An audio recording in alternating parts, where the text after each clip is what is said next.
Assalamualaikum warahmatullahi wabarakatuh. Kami dari kelompok 6 ingin memaparkan materi tentang penganggaran dasar nol dan siklus anggaran publik. Terlebih dahulu, perkenalkan nama anggota kelompok kami. Yang pertama yaitu Nando Reza Kurnia Ramadhani, NIM 135. Yang kedua yaitu Ambarwati Fitrianingsih, NIM 218. Yang ketiga yaitu Erik Kustianto Faizin, NIM 241. Dan yang terakhir yaitu Eka Aprilia, NIM 247. Di sini kita akan membahas tentang dua subbab, yaitu yang pertama penganggaran dasar nol dan yang kedua yaitu siklus anggaran publik. Yang pertama kita akan membahas tentang penganggaran dasar nol. Penganggaran dasar nol merupakan anggaran yang disusun dari nol meskipun pada tahun sebelumnya telah dilakukan proses penganggaran.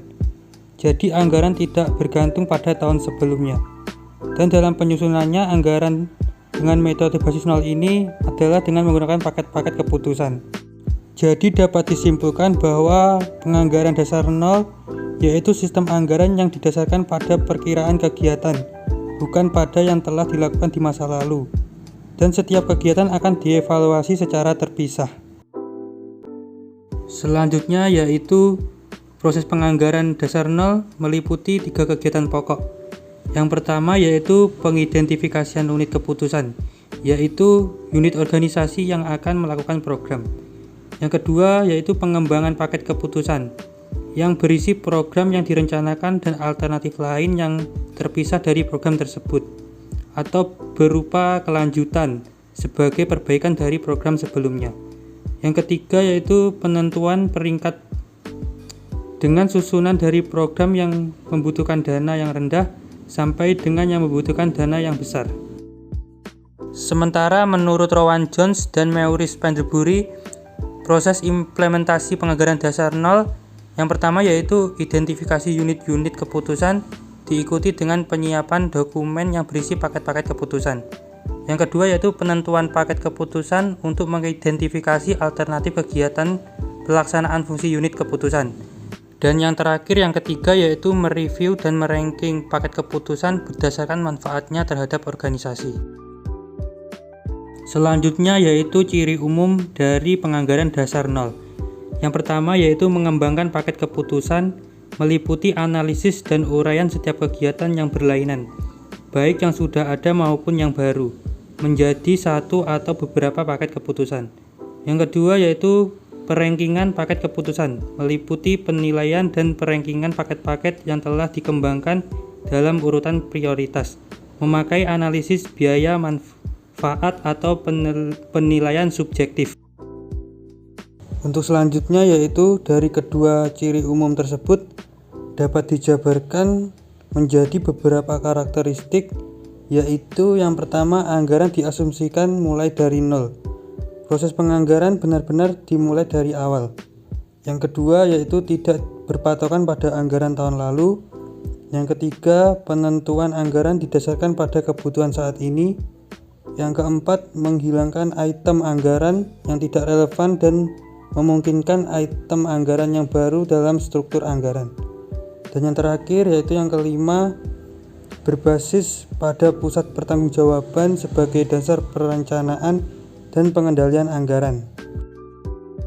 Selanjutnya adalah mengembangkan paket keputusan pemangkatan atau ranking paket keputusan. Paket keputusan merupakan gambaran komprehensif mengenai bagian dari aktivitas organisasi atau fungsi yang dapat dievaluasi secara individual yang dibuat manajer pusat pertanggungjawaban serta harus menunjukkan detail estimasi biaya dan pendapatan dalam bentuk pencapaian tugas dan perolehan manfaat. Jenis paket keputusan. Paket keputusan yang bersifat mutually eksklusif adalah paket-paket keputusan yang memiliki fungsi yang sama. Paket keputusan inkremental merefleksikan tingkat usaha yang berbeda dalam melaksanakan aktivitas tertentu. Isi paket keputusan. Tujuan-tujuan kinerja yang dapat diukur, aktivitas-aktivitas yang sesuai untuk mencapai tujuan kinerja, alokasi sumber daya yang penting untuk melaksanakan aktivitas, metode-metode untuk melaksanakan aktivitas seperti yang direncanakan, evaluasi atas pencapaian tujuan selama dan pada akhir aktivitas program, prosedur-prosedur untuk melaporkan pencapaian tujuan pada manajer organisasi. Sasaran sistem. Penganggaran berbasis nol memungkinkan sasaran strategis tingkat atas untuk diimplementasikan ke dalam proses penganggaran dengan mengikat mereka ke area fungsional spesifik organisasi, di mana biaya dapat dikelompokkan terlebih dahulu dan kemudian diukur terhadap hasil sebelumnya dan harapan saat ini. Sehingga penganggaran berbasis nol dapat menurunkan biaya dengan menghindari kenaikan selimut atau menurun ke anggaran periode sebelumnya. Selanjutnya yang kedua yaitu siklus anggaran publik. Pengertiannya, anggaran merupakan alat akuntansi yang dapat membantu pimpinan perusahaan dalam merencanakan dan mengendalikan operasi perusahaan. Anggaran memperlihatkan bagaimana sumber daya yang diharapkan akan diperoleh dan dipakai selama periode waktu tertentu. Anggaran juga digunakan untuk mengarahkan suatu kegiatan dan juga sebagai alat perbandingan dalam mengukur hasil pelaksanaan kegiatan sehingga proses pelaksanaannya terkendali. Beberapa ahli mengartikan dengan anggaran. Jadi dapat disimpulkan anggaran adalah tindakan yang akan dilaksanakan oleh organisasi sektor publik menyangkut perkiraan penerimaan dan pengeluaran yang diharapkan akan terjadi di masa yang akan datang. Siklus penganggaran publik sebagai berikut. 1. Penempatan dan tim pengembangan tahun terkait. 2. Penempatan dokumen standar harga. 3. Penyebaran dan pengisian formulir rencana kerja dan anggaran. 4. Rekapitulasi rencana kerja dan anggaran.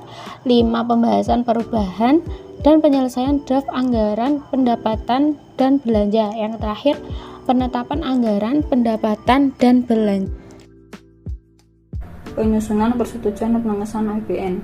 Ketentuan umum penyusunan APBN didasarkan pada Undang-Undang Nomor 17 Tahun 2003 Pasal 12 dengan mekanisme yang telah diatur pada Undang-Undang Nomor 17 Tahun 2003 Pasal 13, Pasal 14, dan Pasal 15. Mekanisme penyusunan dan penetapan APBN dalam Undang-Undang Nomor 17 Tahun 2003 Pasal 13. Pemerintah pusat menyampaikan pokok-pokok kebijakan fiskal dan kerangka ekonomi tahun berikutnya pada DPR selambatnya bulan Mei. Pemerintah pusat dan DPR membahas kerangka ekonomi makro dan pokok-pokok kebijakan fiskal. Berdasarkan kerangka ekonomi makro dan pokok-pokok kebijakan fiskal, pemerintah pusat dan DPR membahas kebijakan umum dan prioritas anggaran. Mekanisme penyusunan dan penetapan APBN dalam Undang-Undang Nomor 17 Tahun 2003 Pasal 14. Dalam penyusunan RAPBN, Menteri atau pimpinan lembaga menyusun rencana kerja dan anggaran tahun berikutnya. Rencana kerja dan anggaran disusun berdasarkan prestasi kerja yang akan dicapai. Rencana kerja dan anggaran disertai perakiraan belanja tahun berikutnya. Rencana kerja dan anggaran disampaikan ke DPR. Hasil pembahasan rencana kerja dan anggaran disampaikan Menteri Keuangan. Ketentuan lebih lanjut mengenai rencana kerja dan anggaran diatur peraturan pemerintah. Mekanisme penyusunan dan penetapan APBN dalam Undang-Undang Nomor 17 Tahun 2003 Pasal 15. Pemerintah pusat mengajukan RUU APBN disertai nota keuangan dan dokumen pendukung kepada DPR pada bulan Agustus atau sebelumnya. Pembahasan RUU APBN dilakukan sesuai undang-undang yang mengatur kedudukan DPR. DPR dapat mengajukan perubahan jumlah penerimaan dan pengeluaran dalam RUU APBN. Tahap penyusunan APBN. Yang pertama, perencanaan dan penyusunan. Kedua, pengesahan anggaran. Ketiga, pelaksanaan anggaran. Keempat, pelaporan dan pencatatan APBN. Dan yang kelima yaitu pertanggungjawaban anggaran. Sekian presentasi dari kelompok 6. Apabila ada kurang lebihnya mohon maaf. Wassalamualaikum warahmatullahi wabarakatuh.